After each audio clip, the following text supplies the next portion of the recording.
प्यारे भैया, पिछले दिनों हम इंट्रोडक्शन क्लास में इसमें पॉलिनोमियल,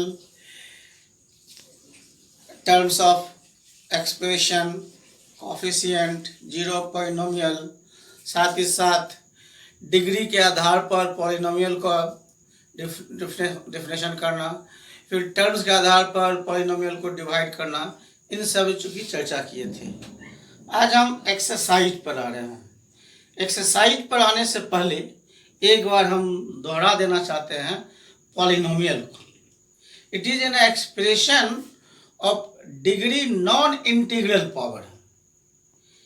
नॉन इंटीग्रल पावर का अर्थ होता है किसी के एक्सप्रेशन के वेरिएबल पर पावर एक नेचुरल नंबर के रूप में हो या एक होल नंबर के रूप में हो, लेकिन निगेटिव नहीं हो, साथ ही साथ एक फ्रैक्शन के रूप में ना हो, तो हम वैसे एक्सप्रेशन को पॉलिनोमियल कहते हैं। ओके, अब हम एक्सरसाइज को देखते हैं।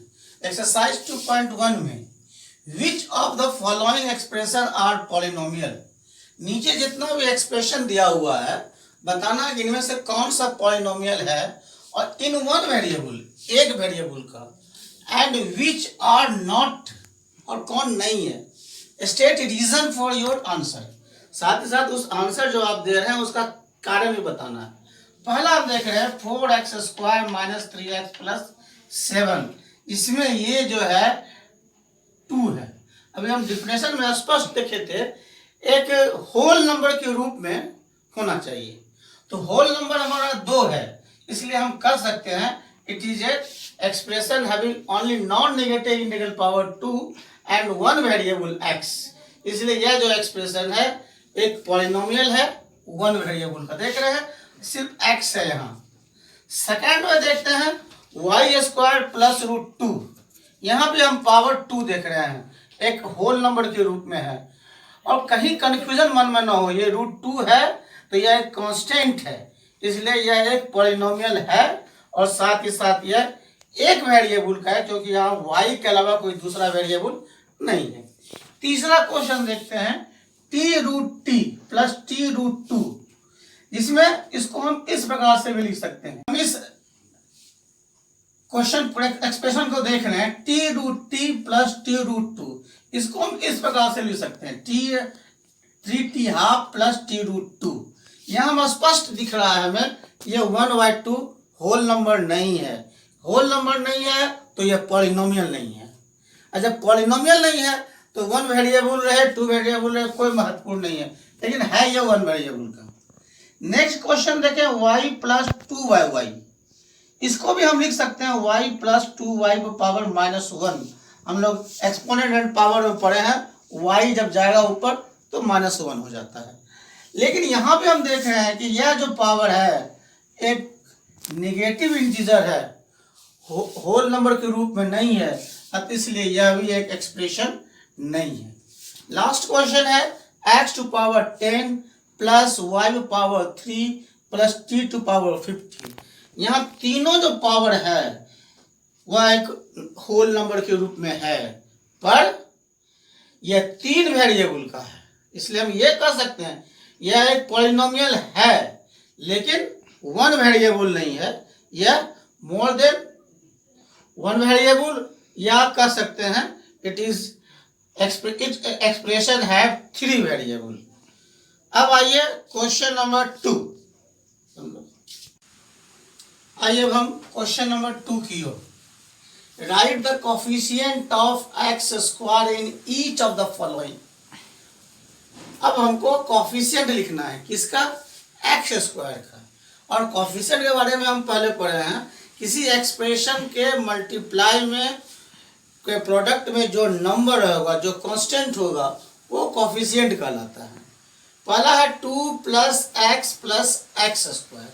और ध्यान देना है कि प्रश्न कह रहा है कोफिशिएंट ऑफ x²। x² कह रहा है तो x² के साथ हम देख रहे हैं कोई अंक नहीं है, इसका मतलब है 1 है, क्योंकि 1 हर एक संख्या का एक फैक्टर होता है, इसलिए x² का कोफिशिएंट 1। सेकेंड क्वेश्चन देखते हैं 2 minus x square plus x cube. यहाँ एक्स स्क्वायर का कॉफिशिएंट -1 है। नेक्स्ट क्वेश्चन देखें, pi by 2 x square plus x, coefficient of x square, ये जो संख्या बचा पाई बाई 2 वो कॉफिशिएंट हो गया। नेक्स्ट कह रहा है √2x-1, यहाँ एक्स स्क्वायर का एक्सप्रेशन में है ही नहीं है, तो हम मान लिख सकते हैं 0 इंटू एक्स स्क्वायर। यदि 0 इंटू एक्स स्क्वायर का मतलब हो गया ये 0 है, तो यानी कॉफिशिएंट ऑफ एक्स स्क्वायर क्या हो गया 0। अब तीसरा क्वेश्चन कहता है कोई एक बाइनोमियल दीजिए जिसका डिग्री 35 हो। बाइनोमियल का मतलब दो टर्म्स का मतलब हम कुछ भी लिख सकते हैं, एक्स वाई कोई भी लिख सकते हैं, ए और बी, पी क्यू कोई भी टर्म लिखेंगे, लेकिन डिग्री 35 देंगे, क्योंकि क्वेश्चन कर रहा है बाइनोमियल ऑफ डिग्री 35 यानी x to power 35 plus y. Second कह रहा है मोनोमियल होना चाहिए, डिग्री 100। मोनोमियल का मतलब एक डिग्री, एक पावर 1, सॉरी पावर 1 नहीं, ये 1 टर्म, तो मोनोमियल है 1 टर्म है x बाय 100। x के जगह पर हम कोई भी वेरिएबल लिख सकते हैं, लेकिन ये डिग्री 100 ही रहना है। नेक्स्ट क्वेश्चन कर रहा है right the degree of each of the polynomial. ध्यान देना है, जब डिग्री कहेगा किसी पॉलिनोमियल का, जो मैक्सिमम डिग्री होगा वही हमारा आंसर आएगा। यहाँ कह रहा है 5x³ plus 4x square plus 7x, it is maximum degree 3, इसलिए डिग्री 3।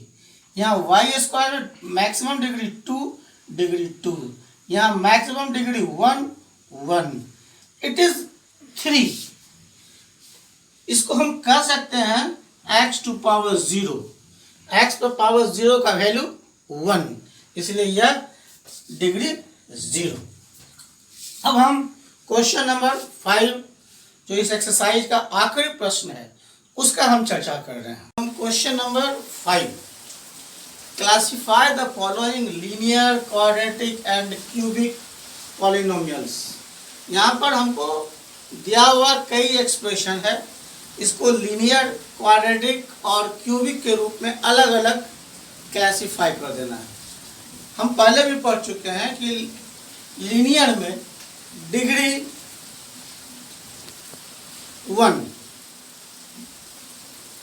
क्वाड्रेटिक में डिग्री 2 और क्यूबिक में डिग्री 3, ये कंडीशन है। हम देख रहे हैं ये एक्स स्क्वायर प्लस एक्स, यह एक क्वाड्रेटिक पॉलिनोमियल है, एक्स स्क्वायर प्लस एक्स है, तो हम इसको इस बॉक्स में लिखेंगे एक्स स्क्वायर प्लस एक्स। यहाँ भी हम देख रहे हैं x माइनस एक्स स्क्वायर है, यह भी एक क्वाड्रेटिक पॉलिनोमियल है, तो हम इसको भी यहाँ लिखेंगे।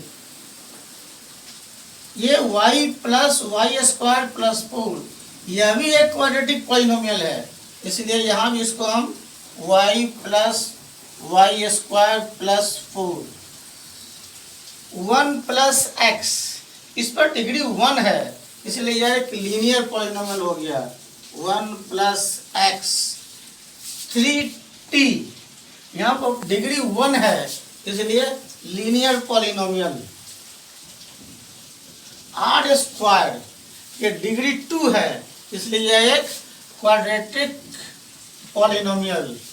और लास्ट 7x³, यहाँ डिग्री 3 है, इसलिए यह एक क्यूबिक पॉलिनोमियल में है। और इस प्रकार से हम ये लीनियर, क्वाड्रेटिक और क्यूबिक के रूप में इसको हम क्लासिफाई कर दिए। ये हमारा एक्सरसाइज 2.1 कंप्लीट होता है, और जब फिर नेक्स्ट क्लास के लिए जब आएंगे तब हम जीरो ऑफ पॉलिनोमियल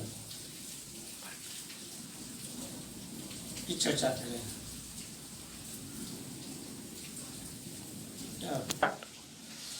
इस एक्सरसाइज को आप बढ़िया से समझ लीजिएगा, फेयर कॉपी में बना लेना है, और यदि किसी तरह का कोई मन में प्रश्न है, कुछ समझने में परेशानी है, तो आप फिर मुझसे आप बात करके जानकारी सॉल्यूशन दूर कर सकते हैं। Thank you.